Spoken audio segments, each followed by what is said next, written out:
تاسو به په دې فکر کې وایئ چې آیا زه کرپټو زده کړم او که زده نه کړم، او یا کیدای شي ستاسو کوم ملګری اوس په کرپټو باندې لګیا ده او پیسې ګټي، نو تاسو ذهن کې به هم دا پوښتنه وي چې آیا زه دا کرپټو زده کړم او که زده نه کړم. د کرپټو د زده کولو لپاره زښته زیات دلیلونه دي، خو زه به تاسو ته یوازې یو څو دلیلونه ووایم.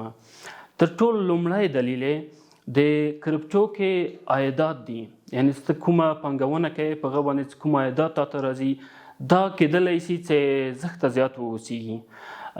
نظر سټاک ته موږ وګورو یا نورو میډیم آف انویسټمنټ ته موږ وګورو، نو کرپټو کې رسک هم زیات ده او عاید هم زیات ده. زه به تاسو ته مثال درکړم. که تاسې په بیټکاین کې 10 کاله یا 15 کاله مخکې کله څه نوی بیټکاین جوړ شوی و، هلته $1 پانګونه کړې وه، نو تاسو سره به اوس کم تر کمه تر $300,000 موجود و، په دې شرط چې تاسې له مغوله تر اوسه دا نه و خرڅ کړي. نو اکثره خلک فکر کوي چې دا فرصتونه اوس نشته، خو دا فرصتونه اوس هم شته. که چیرې تاسې ته طریقه درسي او تاسې هغه کومه طریقه چې ده هغه په صحیح ډول سره زده کړئ. موږ په 2020 کې 2021 کې 2022 کې ډېر داسې کاینونه وکتل چې هغه لانچ سوه او مارکیټ کاپ یې حتی له $10 میلیارډو هم پورته لاړه. نو ته خپله فکر وکړه که چیرې تا په هغه اوله کې دا اخیستی و او ساتلی دی و، نو یوازې له 2020 نه 2021 نه تر اوسه تا ته به څومره عایدات راغلي وه. بله ډېره مهمه ګټه او دلیل چې تاسو باید کرپټو زده کړئ هغه د پیسو ساتل دي. تاسو پوهیږئ د کرپټو له تر اوسه دغه 15 کاله تاریخ کې تر اوسه چا حق کړی نه ده او نه هم څوک حق کولی شي.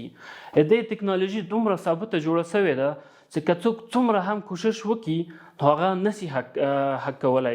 که حق شوي هم دي هغه اکسچینجونه حق شوي دي، یعنی خپله کرپټو دغه بلاک چین کومه ټکنالوژي چې ده دا له تر اوسه هیڅ کله هم نه ده حق شوی او کارپوهان دا هم وایي چې دا به راتلونکي هم حق نشي.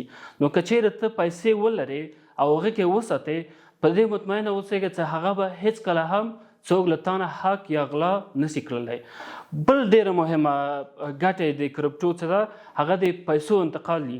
تاسو پوهېږئ که ته اوس وغواړئ چې امریکا ته، اروپا ته یا د نړۍ هرې برخې ته که پیسې ولېږې نو څومره جنجال ده، څومره خرچه راځي پې. که هغه بانک ده، که هغه حواله ده، هره برخه چې ده کم تر کمه 15% تر 10% ته باید کمیشن ورکړې او زښته زیاتې خبرې دي پکې. خو په کرپټو کې داسې نه ده. ته کولی شې په کرپټو کې پیسې د نړۍ هرې برخې ته یوازې په $1 باندې ولېږي. یعنی که ته $1 میلیون هم غواړې چې یوې نقطې نه بلې نقطې ته انتقال کړې، ته به یوازې $1 په هغه باندې ورکوې.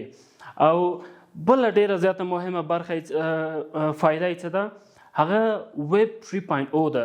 تاسو پوهېږئ چې کله ویب 2.0 یا 2.0 په 2000 کال شاوخواو کې شروع سه، نو خلک مجبوره وو چې 2.0 سره ځان بلد کړي. کمپنیانې مجبورې وې چې هغه ته خپل فعالیت شروع کړي پکې.